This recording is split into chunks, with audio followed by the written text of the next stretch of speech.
for joining us. We are at the Sherry Theater in North Hollywood. I am with the infamous, world-famous Micah Cola and Cover. I'm sorry. I'm not a soda, but Micah Cover. I like that Micah Cola though. I like that. I should have my own line of soda. Yeah, that would be amazing. Make the soda trick disappear. Yeah. I've actually seen this one soda trick where you can balance it on the side if you put just enough in it. I've seen that. Anyways. Yeah, it's trippy. I've seen. Yeah, that's weird. So I just wanted to ask you a few interesting questions about magic, how you got started, and some fun stuff in between. So I always like to get off my interviews first by saying, how did you get into magic and where you grew up?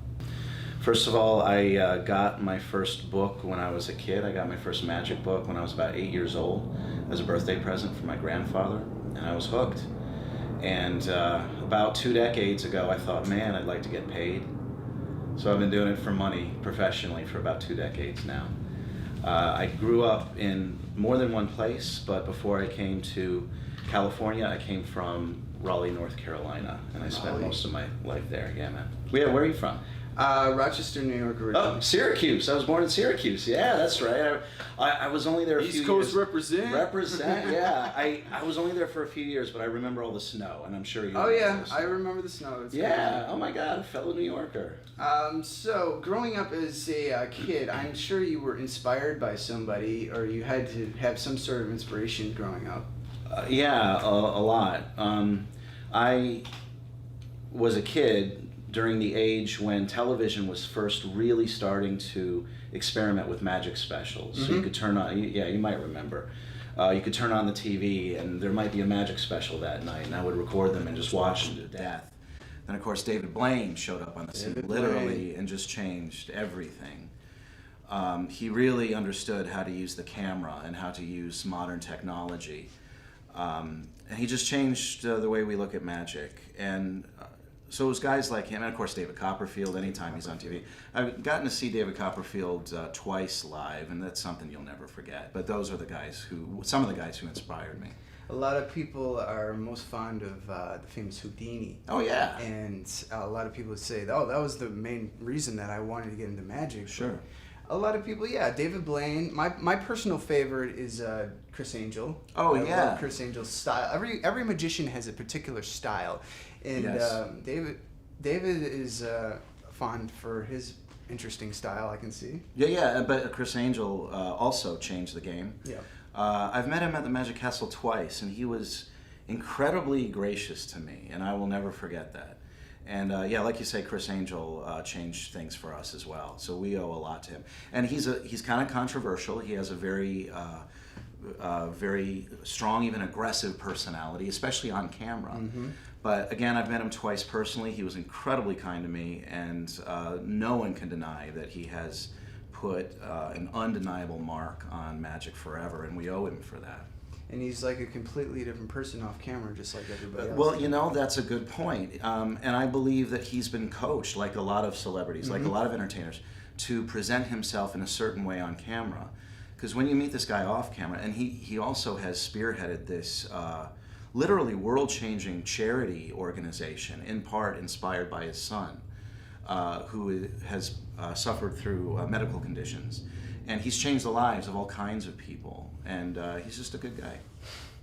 So another question that I have to ask: how did you come up with a multitasker? That is a brilliant. Did you like? That's very kind of you. Yes, dude, that is so kind of you. I want to know, how did you come up with such a brilliant idea? Juggling is very, very difficult to do, especially when you're entertaining 5 different people. It is. Yeah. I'm so glad you like that. It's like the ultimate poker game. We take a deck of cards, the spectators shuffle the cards, we separate the cards into 4 more or less equal groups, and then they fan the cards out like we're about to play a game of poker, and then I have to figure out who has what card, 1 card at a time, 52 times. And as you were kind enough to mention, I also, hence the title, I attempt this while blindfolded, if I can get away with it, while juggling. And it's very difficult to do. Again, we're standing on the shoulders of giants. The original concept was created by a mentalist, a guy named Barry Richardson. I can't take full credit for this. And what he did was he had the volunteers separate the cards, and then he tried to figure out who has what. A lot of magicians, another magician I've seen, Mark Haslam, an amazing magician from England, he uses this principle and he just reads the minds of two people. Which is still pretty amazing. But Barry Richardson takes it to another level, separates it into 4. And then I thought, well, what can I bring to the table, literally? And I was actually literally looking at the table, and I saw my 3 juggling beanbags. And I thought, well, my hands are free. Why not try juggling while doing this? Why not try to take it to another level? And I've been doing it ever since. And it doesn't always work. It's very risky. But I have this mentalist, Barry Richardson, to thank for the genesis of it, yeah. I'd like to switch gears now and ask you some interesting questions about paranormal activity because haunted house calls. Yeah, that is interesting. Did you get involved in paranormal magician kind of stuff? Yeah, you've done your homework. Yes, I do a show called Haunted House Calls, and about 2 years ago there was a theater company called Force of Nature, headed by a couple of guys, Sebastian Munoz and Andy Schultz. They were kind enough to produce it for me in North Hollywood, actually, I'm sorry, Burbank, but not far from here. Okay. And to answer your question, it's a magic show and a love story where I tell the story of these 2 people who vanished during World War II. And every trick in the show is a chapter in the story where I literally reenact a moment or a highlight in the timeline of their lives up to and including when they vanished for good, forever. So this is kind of like being a medium, right? Well, it is a little like that because, as you know, in seances, there's a medium whose job it is to lead the group into communicating with the other side. And while I don't pretend to have actual supernatural powers, what I'm doing is similar to that. I ask the audience to come with me on this narrative journey. And we attempt to contact the spirits of these 2 people who vanished during World War II. And it's my job to make them feel like maybe we have. And it's a tough show to do. Again, the last time I did it was about 2 years ago.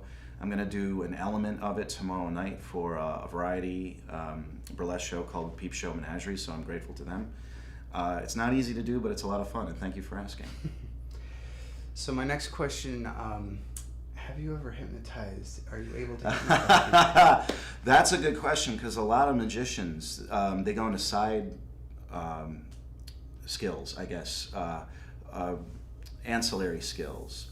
And one thing they do is hypnotism, because it makes sense. If you are fooling an audience, a lot of magicians call it the allied arts, something that's not specifically magic but related to it. So if a magician is already fooling an audience, why not fool their minds on a more scientific level? And so a lot of magicians do go into hypnotism. I myself do not. However, I do have a few effects in my repertoire that include optical illusions that are not unlike hypnotizing an audience. But it is something I've considered, and I've been hypnotized myself, and it's trippy, man. So it is possible to hypnotize you. It is possible, and it is trippy. It is trippy. My next question would be, what's the craziest thing that has ever happened to you in the magic industry? One of my goals as a magician is to make the audience the star. So if I were doing a magic show with you, I would do my best to make you the star, to make you the magician. And it's risky and it's tricky, and I use that word intentionally to put the power in someone else's hands, literally. But sometimes they do incredible things, things that take me by surprise, things that sometimes I myself can't explain. I know our viewers would be a little curious, and I'll get a little personal. Do you have any tattoos? Another excellent question. A lot of magicians like tattoos. They like the body art. Mine's a little faded. I don't know if you'd be able to see this, but this is just an experiment. It's something that I do with actual ink. This is not an actual tattoo. I don't have the kind of guts, but it's a 2 and a 4 combined to create. And Steve, it looks like, is kind enough to try to close in. And Steve, I apologize if you can't quite see this. But something I'm experimenting with is a 2 and a 4 combined into one symbol, 2 and 4, and you can see it's washed off a bit. But every single day, I write it on my arms. It's a symbol that's very important to me. It's kind of my tattoo, but it's not permanent. Again, I don't have that kind of guts. But yeah, some guys actually have tattoos that are like an actual card. Of You know, course. and you pick the card, and they literally open their shirt. Was this your card? That's, and they Superman that's really cool kind of magic. It is kind of cool. That's commitment, man. That is. That's commitment. But then again, there's also henna tattoos. They come off in 2 weeks. That's not a bad. I might have to. That's a good idea. I may have to look into that. Start writing on yourself. That's not. That's a great idea. Thank you. So you also featured in 10,000 Ways to Die. I'd love to hear about this. That was trippy. Again, it just came out of nowhere. I'm not clear how they found me, but this was, for you viewers at home, you may or may not be familiar with this show. It's a hardcore show, man. They talk about the history of human demise, and the weirder the death, the better. And they get experts to talk about how this specific person died in that crazy way. So, for instance, Harry Houdini, you mentioned him earlier. Mm-hmm. He died, in my opinion, under really weird circumstances. At the very least, it was a combination, it was a perfect storm of amazing bad luck. Not to mention it was on Halloween. And again, really weird coincidences. Like you said, it was on Halloween of all dates that the most mysterious man who ever lived in human history dies on Halloween of all days. It was crazy. So they did an episode on Harry Houdini. A magician from the Magic Castle reenacted Harry Houdini for the purposes of the episode, but they did, but they did interview me as for some historical context, and I got to talk about Houdini for a while. But then they interviewed a doctor who described the things that were happening to Harry Houdini as he died, and then you got to see this CGI, this reenactment of his guts as he was slowly dying, and that's how they rolled at 10,000 Ways to Die. Like they really got you into the guts of it, so to speak, and it was cool to be a part of that show. Amazing. So you've done. Is magic your final frontier? Are you going to continue to do this? This is like the one thing that you've always wanted to do, right? Yeah, man. I've always wanted to be a performer. I spent a lot of time as an actor. Okay, that was my next question. Yeah. And one of the reasons why I'm familiar with this theater is I've never acted on this theater, but I support local theater a lot. And I've seen many productions here. It's a great theater, the Sherry Theater in North Hollywood on Magnolia. Check it out. But yeah, so I used to be an actor, but the magic was the only thing paying the bills, and it really took over. But a lot of the things that I do have acting in it. But yeah, this is the holy grail. This is what I want to do. Between performing magic and teaching magic, this is what I do for a living.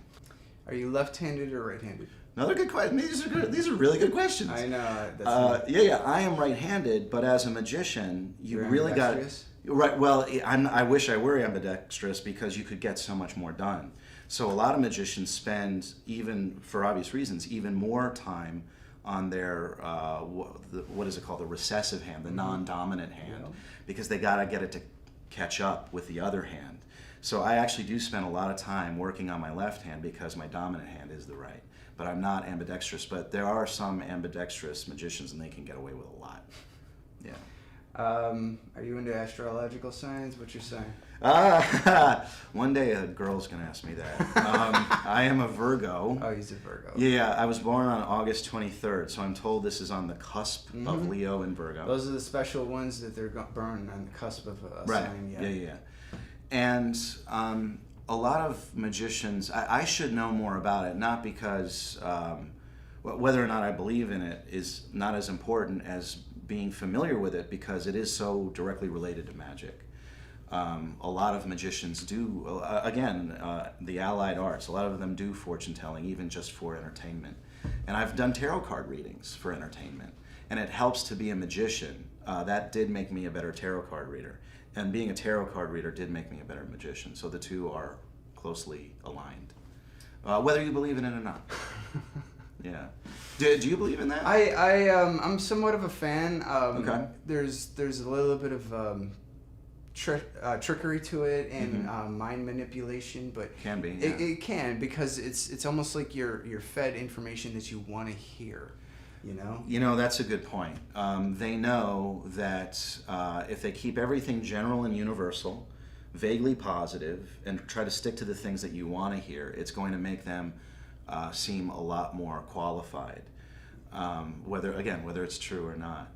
And I don't mean to say, for those of you who are watching who really believe in this stuff, I'm not trying to discount it. But you're absolutely right. Those are tools that some people can use to make their readings more believable.